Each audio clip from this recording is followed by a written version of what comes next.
बताओ, पूरे संसार में सबसे प्यारा कौन है तुम्हें? मेरी माँ। कितना प्यार करती हो अपनी माँ से? बहुत बहुत बहुत सारा। तो तुम्हें अपनी माँ की कसम है बहू, सच सच बताना कि तुम क्यों गई थी अंग्रेजी डॉक्टर के पास?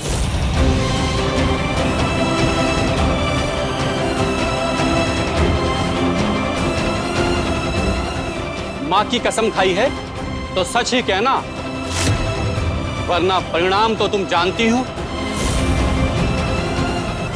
बोलो, क्यों गई थी डॉक्टर के पास? हे दुर्गा माँ, क्या करूँ मैं? एक तरफ काका ससुर को वचन दिया है कि अपनी बिस्तर गीला करने वाली समस्या के बारे में कुछ नहीं बताऊंगी महापंडित को। बिस्तर गीला करने की समस्या है ना, उसके बारे में एक शब्द भी नहीं निकालना मुझसे, समझी?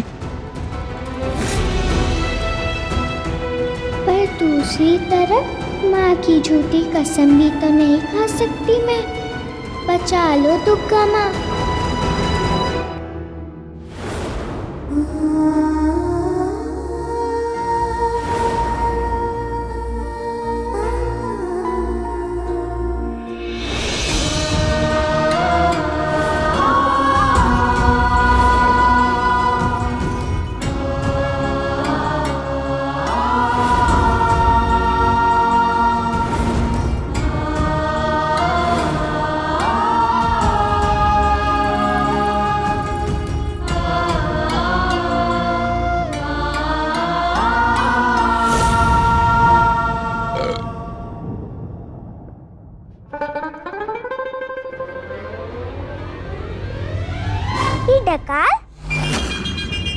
ये डकार किसको आई? क्या आपको आई महापंडित जी? पर आपको कैसे आ सकती है डकार? आपने तो सुबह से कुछ खाया पिया भी नहीं है। और माँ कहती है डकार तभी आती है जब पेट भरा हुआ हो। पेट भरा हुआ है क्या आपका? बहू, कैसी शिष्टता कर रही है बहू। अरे इस तरह तो सबके सामने हमारा सिर शर्म से झुक जाएगा। बहू, क्या क्या कह रही हो?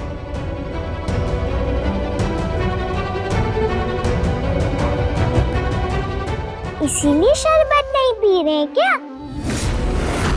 बहू,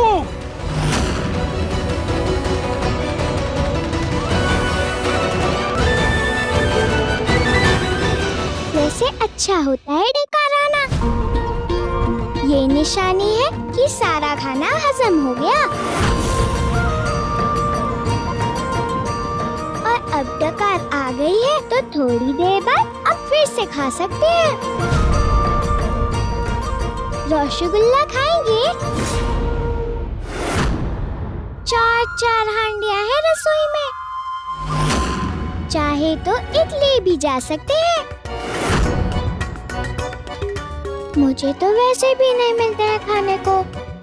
पता है आपको, 2 दिन से डकार ही नहीं ली है मैंने। अरे क्या डकार की बातें कर रही, क्या बेकार की बातें कर रही हो बहू? नहीं, हमने कोई डकार नहीं लिए। और हम डकार क्यों लेंगे भला? हाँ क्यों लेंगे डकार भाई, बिल्कुल सही। पर मैंने सुनी है आपकी डकार।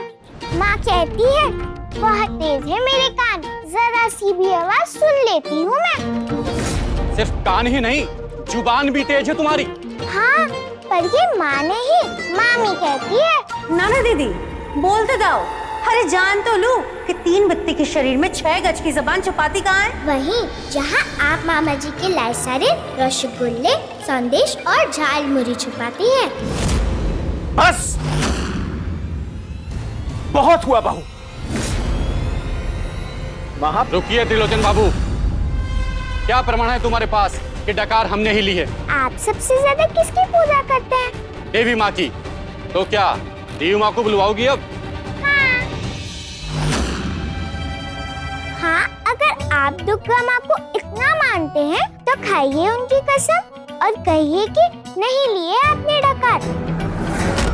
पागल है क्या तुम्हारी बहू त्रिलोचन? कोई ईश्वर की कसम लेता है क्या भला? अरे विधाता है देवी माँ, उसने बनाया हमें। एक छोटे से कण के बराबर नहीं है हम देवी माँ के सामने। हमारी हस्ती है क्या जो हम भगवान को कसम के तराजू में तोले? ये पाप कराना चाहती है तुम्हारी बहू हमसे। सही कह रहे हैं आप महापंडित जी। माँ भी कहती है कि भगवान की कसम खाना अच्छी बात नहीं है। तो अगर माँ ने बनाया है मुझे जन्म देकर, तो मेरी माँ भी तो मेरी भगवान हुई ना।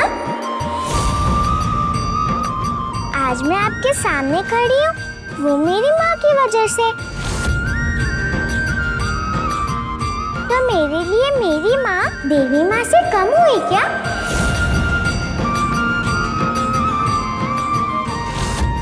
नहीं ना। तो जब आप अपनी दुर्गा माँ की कसम नहीं खा सकते, तो भला मैं अपनी देवी माँ को कसम के तराजू में तोल सकती हूँ? ये गलत नहीं होगा क्या? मुझे पाप नहीं लगेगा महापंडित जी? माँ भूखी रहकर हमें पेट भर खाना खिलाती, माँ जागती पर लोरी गाकर हमें सुलाती। धूप हो सर पर तो छाया बन जाती, हमारी खुशी पे खुद के आंसू पी जाती। उसके बच्चे ही बस उसके काम। माँ है सबसे महान। हर पोथी में मिलेगा बस यही ज्ञान, पूजो उसको है वो भगवान। पाँव में उसके जैसे चारों धाम, मेरी माँ है मेरी भगवान। और कुछ पूछना है आपको महापंडित जी? नहीं, जा सकती हो तुम।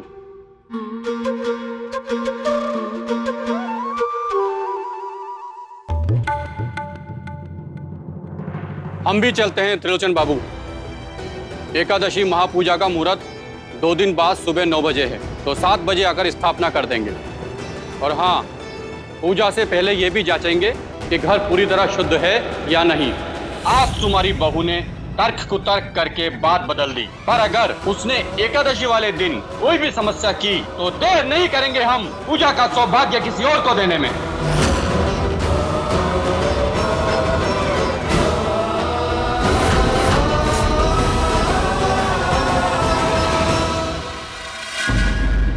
हम तो बेकार में ही परेशान हो रहे थे। बौंदिता को इस घर से निकालना बहुत आसान है। हमें बस महापंडित को ये पता लगवाना है कि बौंदिता रात को नींद में बिस्तर गीला करती है। यहाँ काका के हाथ से महापूजा छूटी और वहाँ काका निकालेंगे बौंदिता को इस हवेली से बाहर।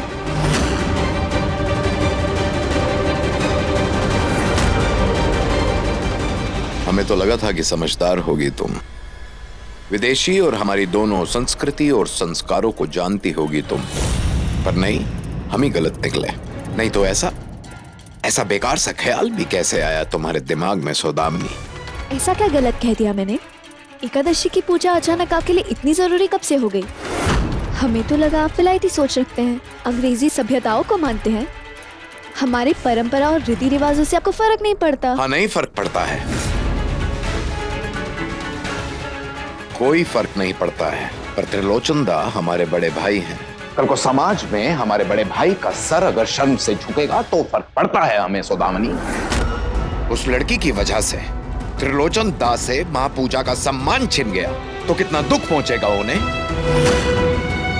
त्रिलोचन दा की भावनाएं जुड़ी हुई हैं इस महापूजा से, और उनकी भावनाओं को बिल्कुल भी चोट नहीं पहुंचा सकते हैं हम। और वैसे भी महापूजा होगी तो रॉय चौधरियों का सम्मान नहीं बढ़ेगा क्या? और बताओ इससे किसकी जमींदारी को फायदा होगा? हमारी ना। इतना नहीं जानती हो कि इस पूजा को किसान लोग कितना मानते हैं? कल को रॉय चौधरी ये पूजा नहीं करते हैं और अकाल पड़ जाता है इस देश में, तो इसका दोष किसके सर पर मढ़ा जाएगा? हमारे ही ना। जरा सी भी सोच तुम्हारे दिमाग में क्यों नहीं आई? क्यों? सॉरी अंकल, बंदिता को अनिरुद्ध की जिंदगी से जल्द भगाने के चक्कर में अपने दिमाग पर काबू नहीं रहा। सौदामिनी, ये समय चोट पहुंचाने का नहीं है। ये समय है चुपचाप बैठकर तमाशा देखने का।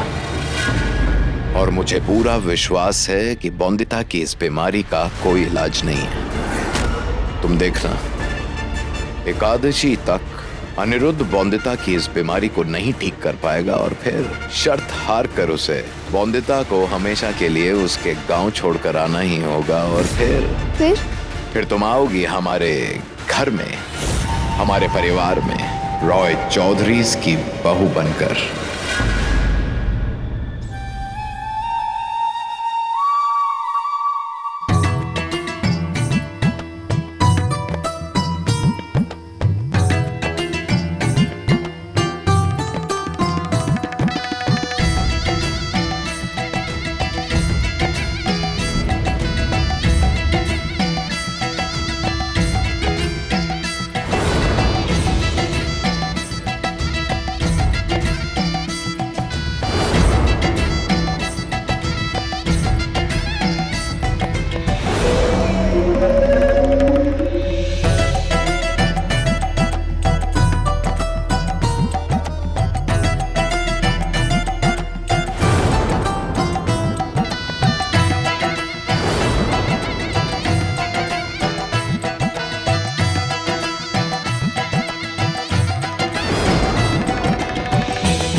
आखिर अब जाकर मेरा सपना पूरा होगा। अब होगी बंदिता इस घर से बाहर और मैं बनूंगी इस घर की बहू, सौदामिनी रॉय चौधरी, और करूंगी इस घर और अनिरुद्ध के दिल पर राज।